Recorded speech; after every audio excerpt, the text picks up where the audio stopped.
ang pamagat ng ating pag-aaral ngayon, which is really a review and a look forward in a way. Love na lang talaga. Matthew 28:18-20. Lumapit si Jesus at sinabi sa kanila, "Ibinigay na sa akin ang lahat ng kapangyarihan sa langit at sa lupa. Kaya't humayo kayo, gawin ninyong alagad ko ang mga tao sa lahat ng mga bansa. Turuan niyo silang sumunod sa lahat ng iniutos ko sa inyo. Tandaan ninyo, ako'y laging kasama ninyo hanggang sa katapusan ng panahon." Yan ang huling habilin ng Panginoong Hesus bago siya bumalik sa Ama.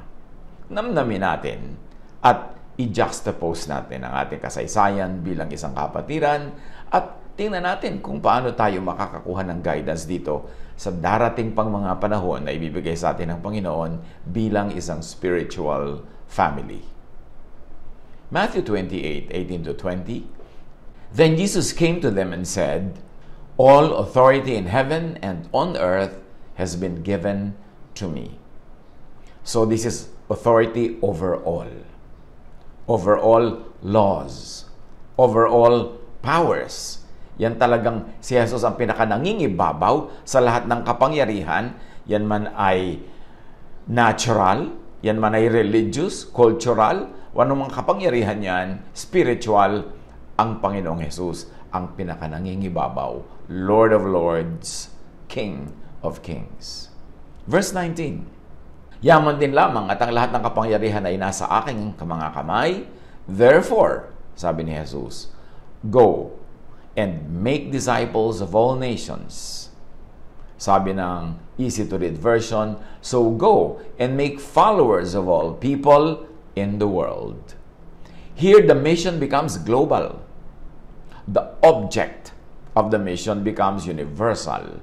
All people. Dapat natin ma-appreciate yung pagiging universal ngayon ng utos ni Jesus because at first, the mission was tribal, racial, national. Kaya sabi ni Jesus sa Matthew 15:24, nung una pa lang, "I was sent only to the lost sheep of Israel." So sa unang bahagi ng kanyang mission, ang focus nila ay mga Hudyo lamang. Matthew 10:5, "These 12 Jesus sent out with the following instructions. Do not go among the Gentiles or enter any of the town of the Samaritans." So sa background ng unang bahagi na yan ng misyon na para lang sa mga Hudyo, para lang sa mga Israelites, ay sinabi ni Jesus sa verse 19, "So go and make followers of all people in the world, baptizing them in the name of the Father and of the Son and of the Holy Spirit." So here, sa bilin ng Panginoong Jesus, bago siya nagpunta sa kalangitan, we see a new baptism. Isang bagong pagbibinyag, pagbabautismo. Baptism in a new name. In fact, baptism in new names. Now, this is not the law and the prophets as usual. This is not a continuation of old Judaism. This is a new age. Now, hindi ito yung kinakatakutan ng mga super conservative na tinatawag nilang new age. Iba yun. This is the age of the Father, Son, Spirit. This is already beyond the age of the law and the prophets. In fact, the age of the law and the prophets was ending. Ibang panahon na ang pumasok at pumapasok at nagsimulang pumasok at may panahon ng nagwawakas, the age of the law and the prophets. Sabi sa Luke 16:16, "The law and the prophets were proclaimed until John." Since that time, the good news of the kingdom of God is being preached and everyone is forcing their way into it. Ang law daw, ang kautusan ng mga propeta ay inihayag hanggang kay John the Baptizer lamang. At mula noon, sinimula nang ipahayag ang good news, ang magandang balita of the kingdom of God. Katumbas nito sa New King James Version, the law and the prophets were until John. At sabi ng New Revised Standard Version, the law and the prophets were in effect until John came. So malinaw ito. At that time, at that age, the law was to end. Jesus said, I will be with you till the end of time. Could this be, I will be with you till the end of the age? Age of the law? I will be with you till you are safely delivered into the new age of grace and love. Kasi akala ng mga iba, pag sinasabi ni Jesus yung, I will be with you till the end of time, till the end of the age, ang tinutukoy niya, end of the planet, end of the world. No, it was the end of the age. Jesus was going to be with the disciples, with his followers, with the children of God, till the end of the age of the law and the prophets, until the new age of love and grace is fully ushered in and is blossoming. Acts 2:14-17 and 21. Kaya't tumayo si Pedro at nagsalita ng malakas. Hindi lasing ang mga taong ito. Ang nakikita niyo ay katuparan ng ipinahayag ni Propeta Joel. Ito ang gagawin ko sa mga huling araw. Huling araw ng kautusan? In the last days of the law? Sabi ng Diyos. Ibubuhos ko ang aking espiritu sa lahat ng tao. Ipahahayag ng inyong mga anak na lalaki at babae ang aking mensahe. Ang inyong mga kabataang lalaki ay makakakita ng mga pangitain, at ang inyong matatandang lalaki ay magkakaroon ng mga panaginip. At sino mang tumawag sa pangalan ng Panginoon ay maliligtas. Ito yung tinatawag nating Day of Pentecost. Nung bumaba ang Espiritong Banal at kung ano-anong mga kababalaghan ang nasaksihan ng mga tao sa Jerusalem, akala nila lasing ang mga disipulo ni Jesus. At sabi ni Pedro, hindi lasing ang mga taong ito. Sila ay puspos ng Espiritu. At itong nangyayari ngayon, itong panahon na ito, right now, here, today, ito ang sinabi ni Propeta Joel na magaganap sa mga huling araw. So, hindi huling araw ng planeta kasi 2,000 years ago na to. So, yung planeta nandito pa. Yun ay magaganap sa mga huling araw ng law. In the last days of the law and the prophets. And in the first days, the beginning of the age, the new age of love, of grace, of Jesusness. Heaven, salvation, becomes democratized. Ngayon, hindi na lang yung mga members ng School of Prophets ang magpo-prophesy. Hindi na lang mga lalaki, pati babae. Hindi na lang mga bata, pati matanda. Hindi na lang matatanda, pati bata. Lahat ay bubuhusan ng Espiritu ng Diyos. At nagsimula na daw yun nung panahon ng Day of Pentecost. It was the beginning of the end. Not the end of the planet, not the end of the world, but the end of the age of law, of the law and the prophets. It was the beginning of the end of the temple. And here, religion was bypassed. Because the Spirit was given to everyone. Not through the temple, not in the temple, not through the accredited prophets, but through very simple believers. Men, women, children, old, young. Sa pagpapatuloy na binabasa natin in verse 20, and teaching them, sabi ni Jesus, to obey everything I have commanded you. Now let us emphasize here the word I. Teaching them what I, not the others, have commanded you. I, Jesus, not anyone else. This excludes everyone else whose command does not harmonize with that of Jesus, whose command contradicts that of Jesus. Linawin natin. Meron nang inilagay si Jesus na filter dito sa verse na ito. Yung teaching niya. Ituro daw sa lahat ng tao sa buong mundo ang mga turo niya. Therefore, na-exclude yung turo ng iba, lalo yung mga turo ng iba na sumasalungat sa turo ni Jesus. Enter the Jesus filter. And it began nearly 2,000 years ago. Sabi niya, ang ituro ninyo yung command ko, hindi yung command ng iba. Hindi yung command ng iba na sumasalungat sa command ko. And the command of Jesus is love. So, anumang katuruan na hindi loving ang application, hindi loving ang interpretation, sasalain na ito sa Jesus filter. Kasi ang utos ni Jesus, bago siya lumisan dito sa balat ng lupa, Turuan nyo ang lahat ng tao kung ano ang aking itinuro sa inyo. Hindi yung itinuro ng ibang mga propeta, hindi itinuro ng inyong mga tradisyon, kundi yung itinuro ko. And the teaching of Jesus was and is love. John 13:34, isang bagong utos ang ibinibigay ko sa inyo ngayon. You see, bagong panahon, bagong utos. A new age, a new command. Magmahalan kayo. Kung paano ko kayo minahal, gayon din naman, magmahalan kayo. Yan ang utos sa church, magmahalan. Yan bang nangyayari? Kaya maganda talaga, dire-review, lalo pag anniversary. Matthew 22:36-40, tanong ng mga tao kay Jesus, Guro, alin po ang pinakamahalagang utos sa kautusan? Sumagot si Jesus, ibigin mo ang Panginoon mong Diyos ng buong puso mo, buong kaluluwa mo, at buong pag-iisip mo. Ito ang pinakamahalagang utos. Ito naman ang pangalawa. Ibigin mo ang iyong kapwa gaya ng pag-ibig mo sa iyong sarili.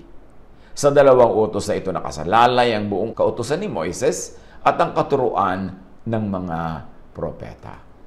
Ang laging idinidiin ni Jesus, pag-ibig. At dito, binigyan pa niya ng isang magandang angle. Ibigin mo ang iyong kapwa mo tulad ng pag-ibig mo sa iyong sarili.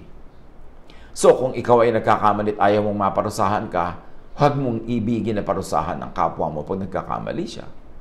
Ganun lang kasimple yun.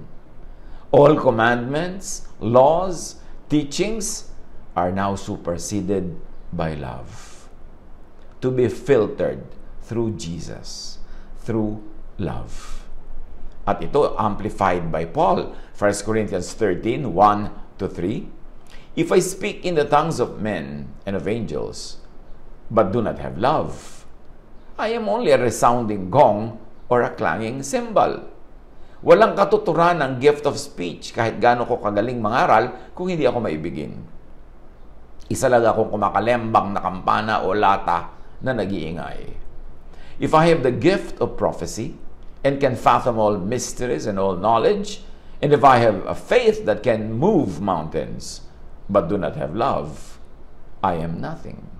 Aanin ko ang lahat-lahat ng mga kakayanan, ng mga special gifts, kung hindi ko ito i-apply sa pagmamahal sa kapwa.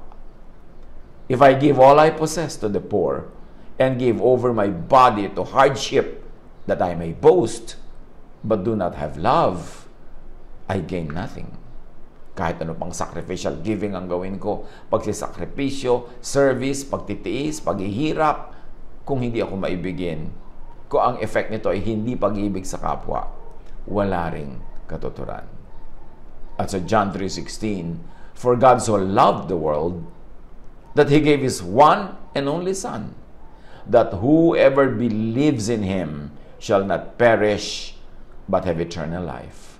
Sinabi na, manalig ka kay Jesus, manalig ka na mahal ka ng Diyos through Jesus, manalig ka na ang ginawa ni Jesus ay sapat, pambayad sa iyong kasalanan, sapat para ikaw ay maihatid niya sa presensya ng Ama sa langit. Sabi niyan, pag meron kang ganung pananalig kay Jesus, you will not perish. You will have eternal life.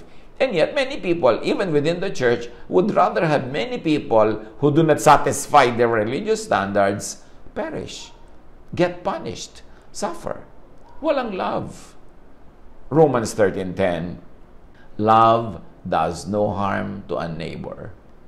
Therefore, love is the fulfillment of the law. So what is the law all about? To do no harm to a neighbor. Yun yung negative. Don't do any harm to your neighbor. All the law is about that.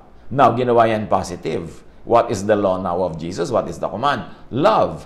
In other words, do what is good to your neighbor. Hindi na sapat na huwag mong saktan ng iyong neighbor, kundi gawan mo siya ng mabuti, ng mainam, ng mabait, ng maibigin. Love na hindi lang motif or flavor. Siyempre, marami namang relihiyoso ang mga preaching, teaching, love. Ang mga nakalagay na verses sa mga dingding, love. At meron din sila mga loving acts here and there. Pero motif, flavor lang. Dapat hindi lang motif, hindi lang flavor ang love, kundi love to the point of forgiving. Hindi lang giving biscuits and giving a drink, love na. Love to the point of forgiving. Love to the point of non-punishment. Habang gusto ng isang relihiyoso na ang kanyang kapwa mananampalataya ay magdusa, maparusahan dahil sa tingin niya na pagkukulang nito sa pag-satisfy sa mga religious requirements, hindi pa siya loving kasi gusto pa niya yung kapwa niya maparusahan. Kaya love na hindi lang motif or flavor, kundi love to the point of non-punishment. Love to the point of interceding for non-punishment. Si Jesus, nung siya ipinapako sa krus, ang panalangin niya, Father, forgive them, for they know not what they do. Ang panalangin ni Jesus at His crucifixion, hindi ipagpilitan yung justice na Lord or Father, maging just po kayo. Let your justice prevail. Parusahan nyo itong mga nagpapako sa akin. Hindi.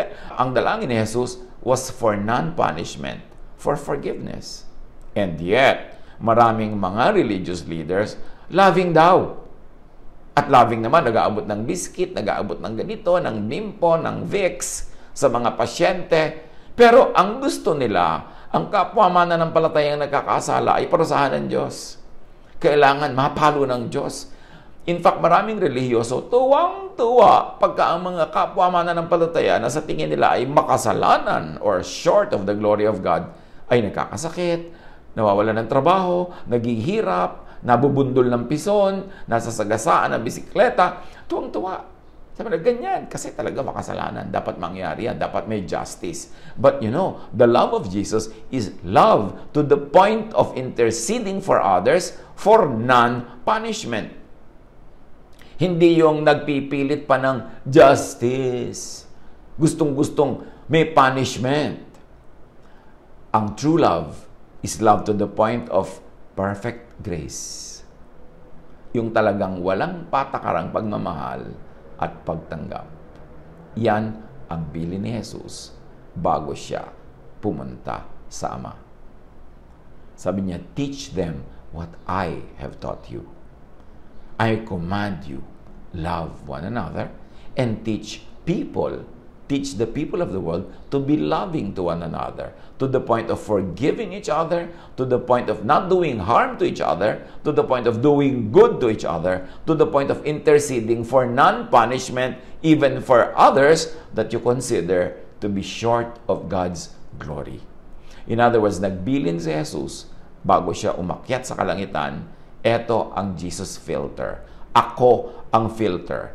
Ang teaching ko ang ituro nyo. Therefore, sa Jesus filter, na ating sinubukang isimplify sa mga drawing, Christ gave His own body to destroy the law of Moses with all its rules and commands.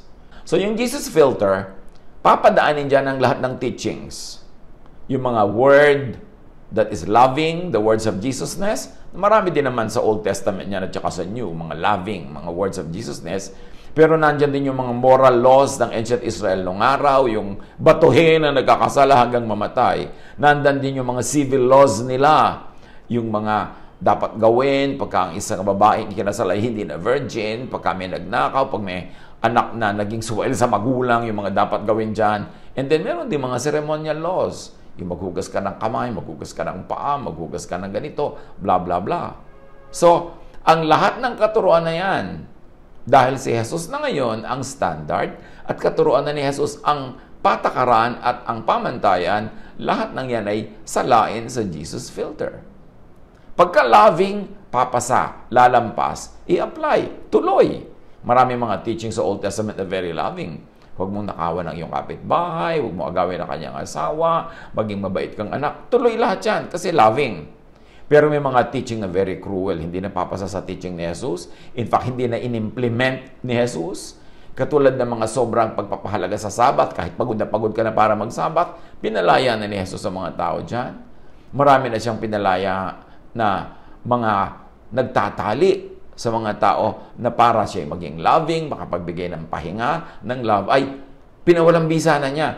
Pag yan ay sinala sa Jesus filter, hindi dadaan, hindi lulusot, tatalbog, tatapon, at sa ating drawing, yan yung inilagay na natin sa historical file. reference na lang yon, history na lang yon, hindi na yon kailangang pagpakamatayan na i-apply ngayon. Kasi si Jesus mismo, marami nang ni-revise, marami nang ni-revoke at dinilit sa mga laws na yan. So let's reread Matthew 28:18-20.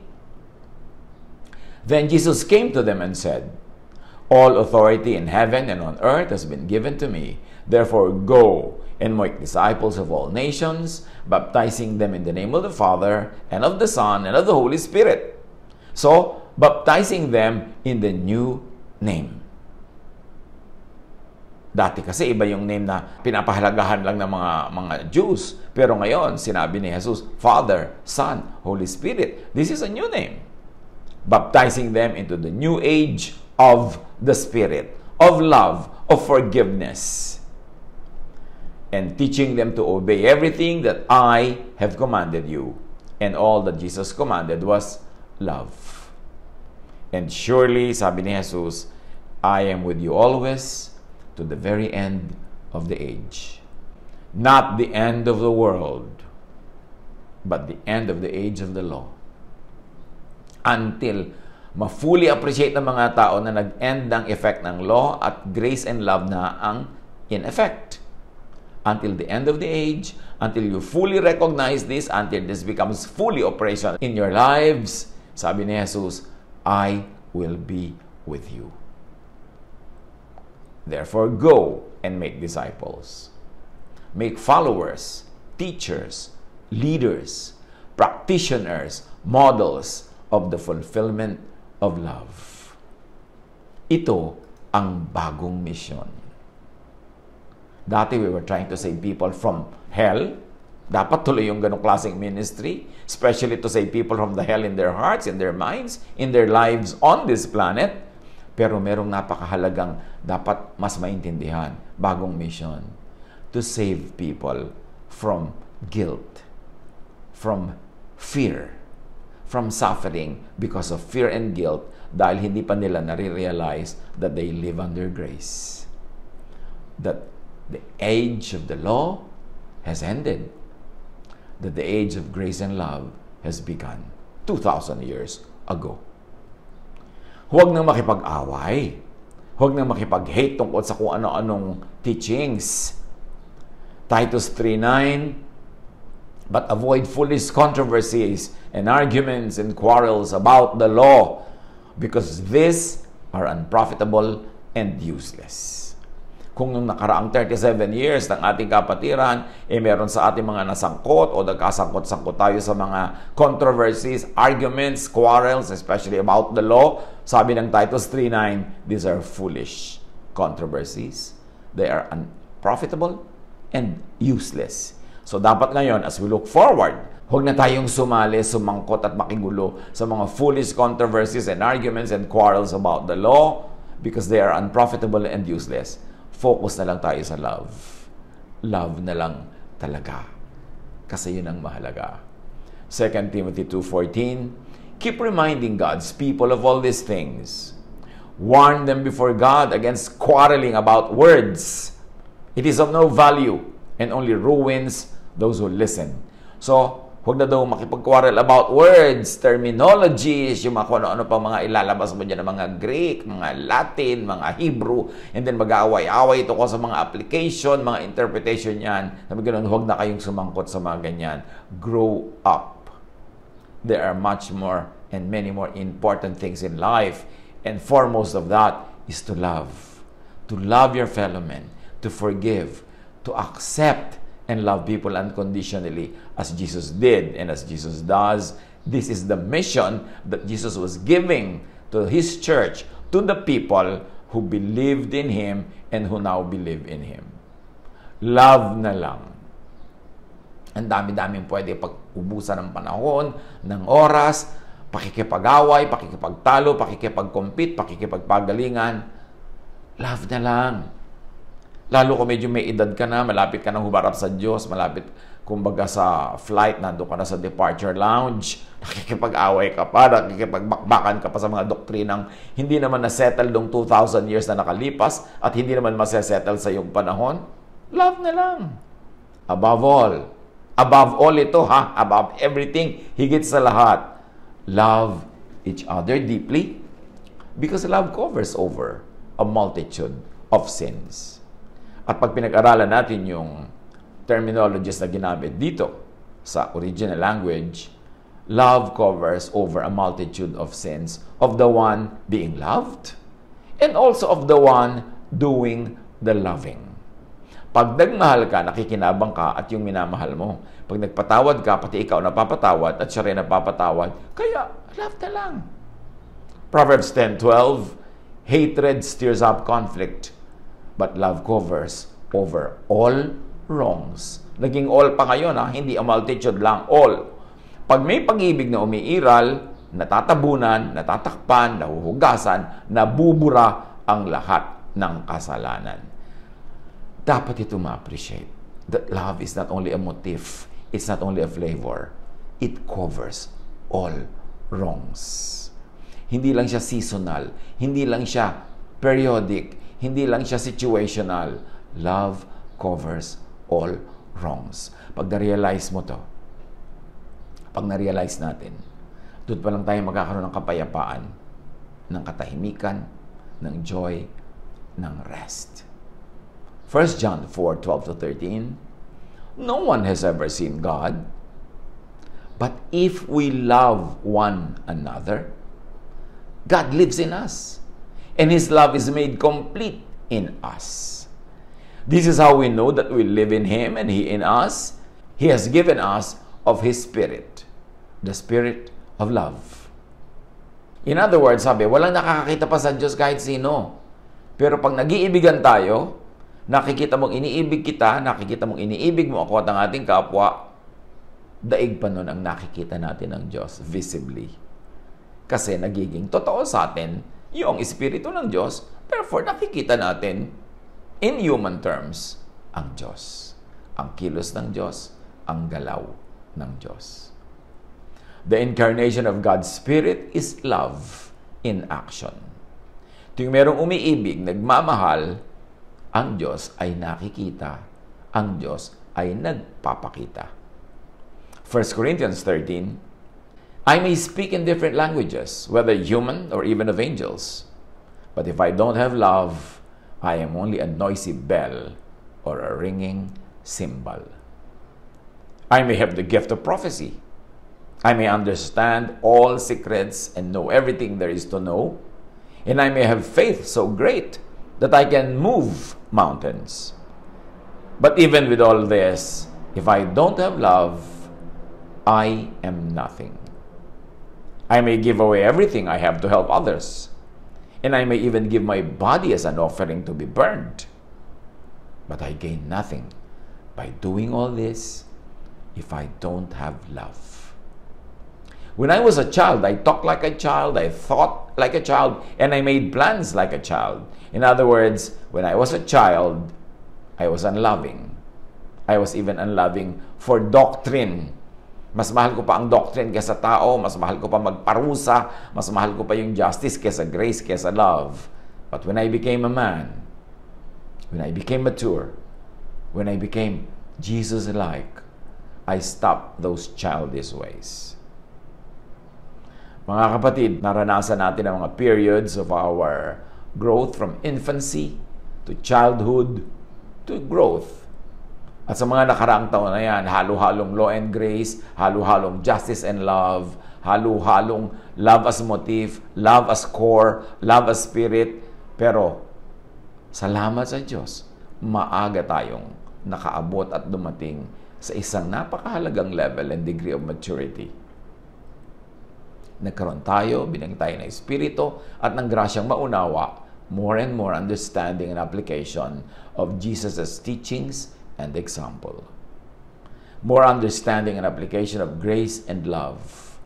Ibinigay sa atin in such a short time at nagagapat na unawa naman ang napakarami sa atin, the understanding and application of Jesus-ness. Of what it is to really put Jesus in the center of our lives, to make the teachings of Jesus the filter, the standard by which we live, teach, and love. So stop being unloving kung meron pa mga unloving ways. Stop hating for the sake of the law and justice. Kasi madalas naman yan ang pinag-aawayan, pinagkakaguluhan, ipinipilit yung law. Sinabi na nga, sabi sa Ephesians 2:14-15, Christ gave His own body to destroy the law of Moses with all its rules and commands. Tapos ngayon, sa mga churches, marami pong mga tao ang gumagamit dun sa law to destroy one another. Kabaligtaran ang ginawa ni Jesus, who destroyed the law in order to love people and in order for people to be able to love one another. 1 Corinthians 13, so these three things continue: faith, hope, and love. And the greatest of this is love. Uulitin ko, love that is not just motif, love that is not just a scheme or a design, love to the core, love that forgives, love that gives, and love that intercedes for the brothers and the sisters for non-punishment. At isipin na lang natin, hanggang humarap tayo ng mukhaan sa Panginoon, love na lang talaga. Yun na lang ang i-apply. Huwag na nating piliing magalit, makipagkagalit, mang-away, makipag-away. Love na lang talaga. God bless us all.